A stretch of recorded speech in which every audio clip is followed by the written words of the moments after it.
Morning. So I'm out in my yard and I'm noticing that I'm having some problems with Japanese beetles. So I'm gonna go around the yard and kind of film some spots where I feel like there's some problems with Japanese beetles, and also film some spots where there's not problems with Japanese beetles. And I just want to talk about some of my observations with maybe ways to avoid them, or ways to encourage more Japanese beetles if that happens to be what you want, or basically how to avoid them.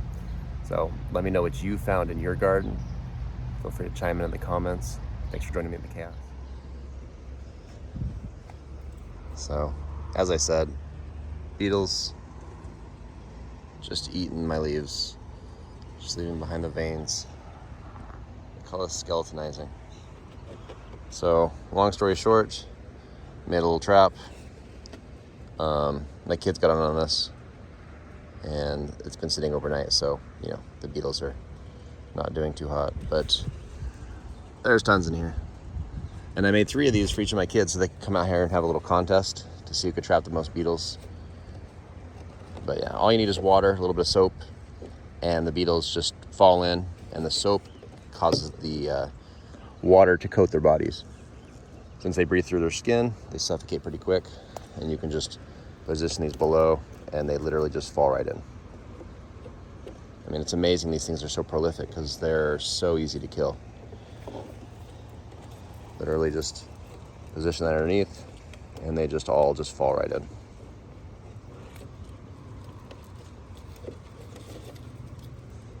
And obviously this is far more effective with 2 hands, but they literally just fall right into the bucket. And they'll squirm around for, I don't know, a few minutes, and then they drown pretty quick. So I think it's one of the most humane ways to kill them, besides just smashing them between your fingers.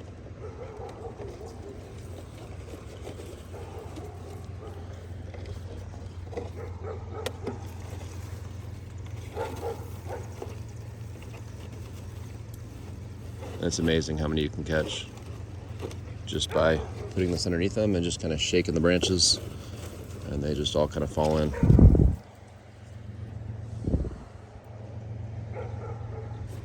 So most people have these laying around, milk jugs, orange juice jugs. You could probably use anything. I like these because they have a nice little handle built in, and my kids had a blast just running around the yard, just seeing who could catch the most bugs. Turn it into a contest, something fun for kids, and they join right in. And I just have, 800 linear feet of fence covered with grapevines, and so there's a lot of beetles to catch. Pretty frustrating to watch them decimate your grapevines, though.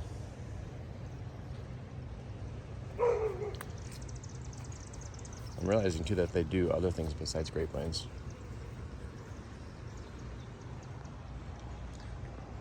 I think they might actually be helping to pollinate this elderberry. Shh. Dog's getting excited over there. Come here, Mud. Stop barking at the neighbors.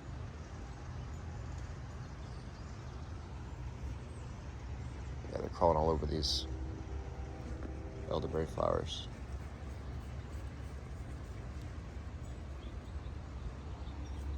Which might be a good thing. They might be helping to pollinate them.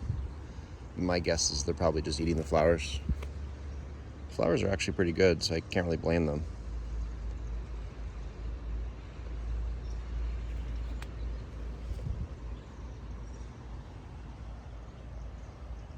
I'm probably getting these elderberries, trying to get them to pop up as much as possible. I just love elderberry.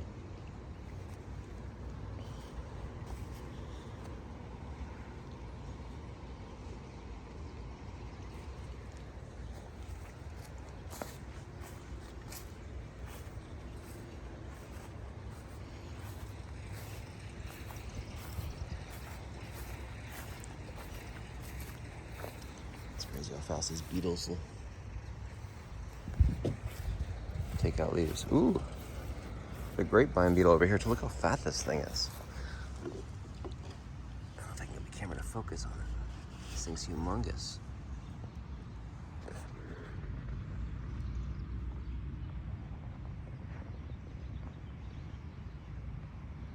beautiful beetle. And these ones actually don't do nearly as much damage. Well, singularly, they don't do nearly as much damage as the Japanese beetles do collectively, which probably isn't a fair comparison. Because I had one of these on a leaf and I just left it where it was. Came back an hour later and it barely even made a tiny little dent in it. But again, that's not a fair comparison because Japanese beetles are coming by the thousands. They just seem to eat a lot more somehow.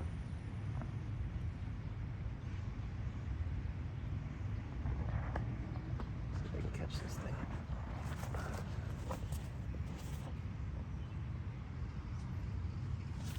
I'm scaring it.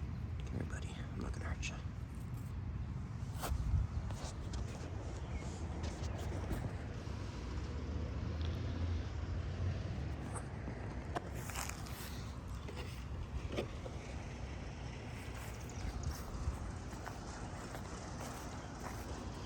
This vine over here has the largest percentage of leaves that have been damaged.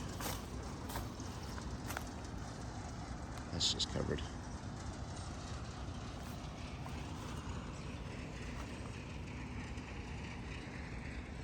It smells amazing over here though.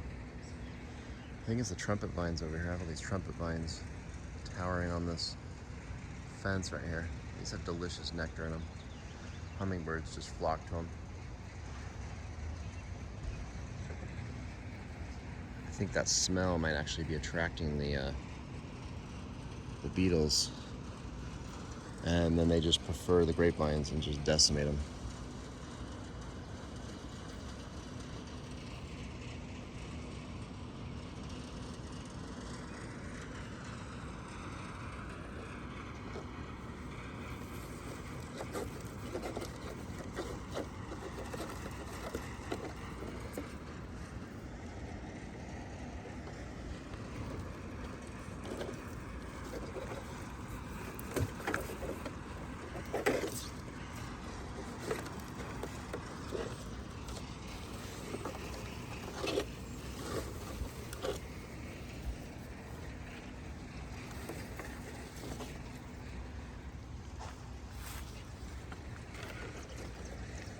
So it's a pretty effective little tool for just gathering beetles.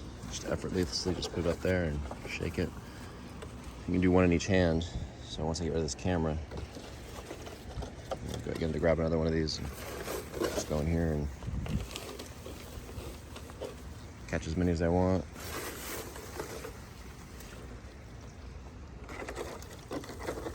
I'm not even sure if this is going to make a dent though. Honestly, they're just everywhere.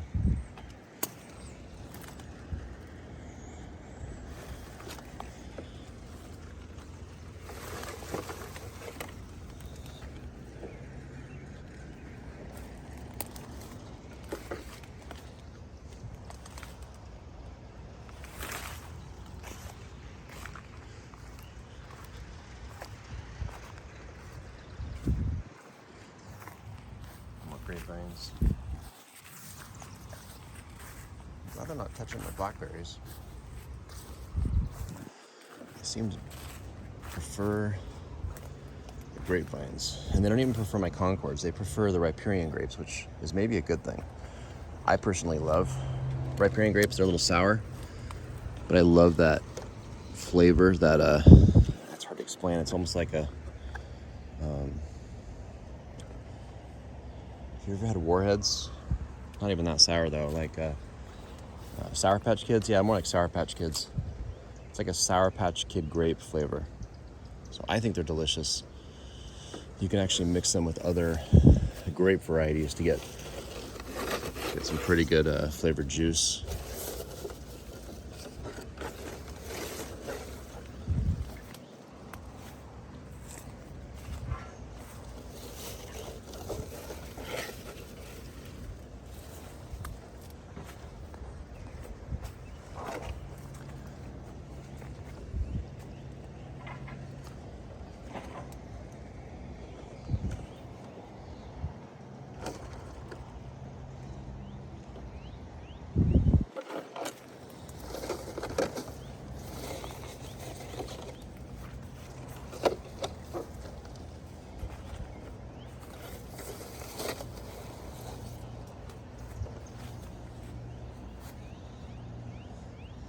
And you can almost come back in 30 minutes and the vines will completely reset themselves and just be covered with another batch of Japanese beetles. I keep forgetting what they're called. And hopefully that's the proper name for them. I don't know if that's, gonna offend anybody. But from what I've been told, they're called Japanese beetles.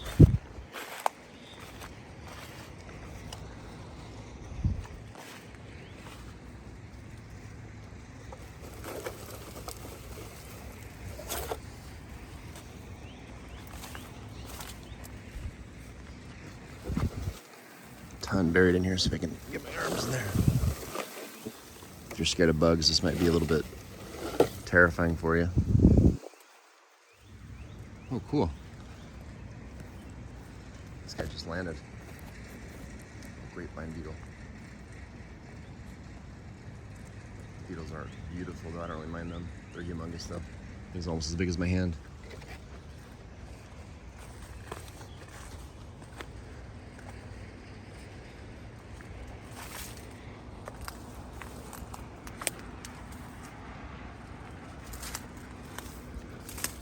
Actually caught a lot more. I accidentally caught a grapevine beetle. That's one thing about this that you have to realize is when you're shaking these vines, every beetle, any bug that falls in here is probably going to get stuck. Since I added soap to the water, once they fall into this water, they can't really get out. So just be careful of beneficials like ladybugs and things. I don't really have any ladybugs right now. But if you happen to have ladybugs, you might want to avoid doing this trap in spots where you have a lot of ladybugs.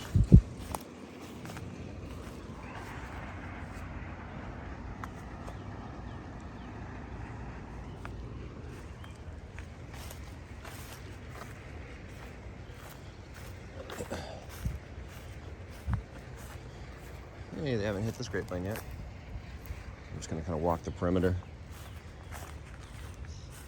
See if there's any vines I haven't noticed or plants that I haven't noticed. Just barely moved in a month or two ago, so I haven't had time to plant too many things.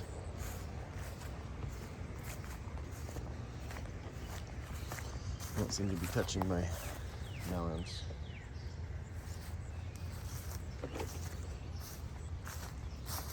This is a little baby pawpaw tree.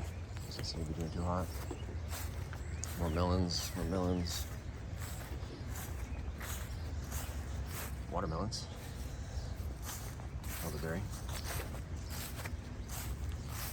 They're not touching the potato plants, that's good. I actually did a video on these potato plants like a couple weeks ago. Just sticking them in my lawn and they're already exploding with growth. I'll probably do a separate video about those.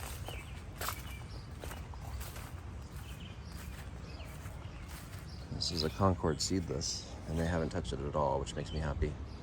I'm wondering if this particular variety is resistant to Japanese beetles, because it did get some nibble spots, but they mostly ignored it. It's either that or when you have a large concentration of grapevines in the same spot, that might actually attract them. So maybe it's good to have your grapevines spread out so that doesn't happen. A little loofah. Seems fine. Haven't touched the melons, haven't touched my tomatoes.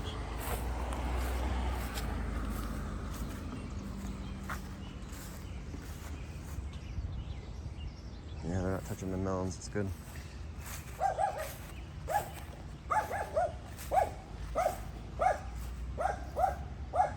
Don't seem to be touching the currants.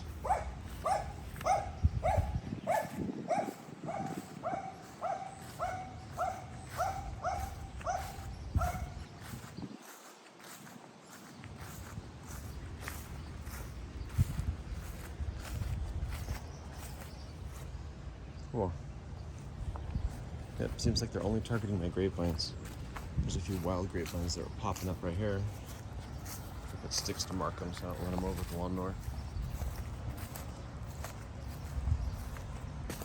They don't seem to be being touched, and these are riparians, so my theory is it's either the trumpet vines are attracting them, or it could be the elderberries are attracting them, or just the fact that there's just so many plants in such a concentrated area. Perhaps that's attracting them, because they don't seem to be touching these. And even this one got a small amount of marks on it, but not too bad. It might also be this one's actually colonized with ants already, and the ants seem to patrol the grapevine. And I'm not really exactly sure why this happens, some type of symbiosis. You get an ant colony that kind of sponsors a grapevine, and they just use the grapevine to attract food, and then when food comes to eat the grapevine, they just kind of pick it off. So if you get lucky and have an ant colony sponsor your grapevine, so to speak, they'll kind of protect it. There's tons of potato plants over here, and not a single one is being touched by Japanese beetles that I can see. So it seems to only be riparian grapes mostly, and then only riparian grapes in large concentration, or ones that are close to trumpet vines. So I don't know what the factors are that attract them the most. I know that when I go near those trumpet vines, I can smell an intense floral smell. So I don't know how the sense of smell of Japanese beetles works, and if they even have a sense of smell. I'm sure I could do a Google search if I wanted to, but all I know is this side of the yard is getting decimated. So I guess the more I trap, the better. So I don't know how many people are having issues with these Japanese beetles. If you are, please chime in, let me know if there's parts of your yard that you notice that are being ignored by the Japanese beetles. I'm kind of curious which factors are causing them to do what they're doing. But yeah, they're mostly ignoring my elderberry, except for the side of my elderberry that's closest to these grapevines.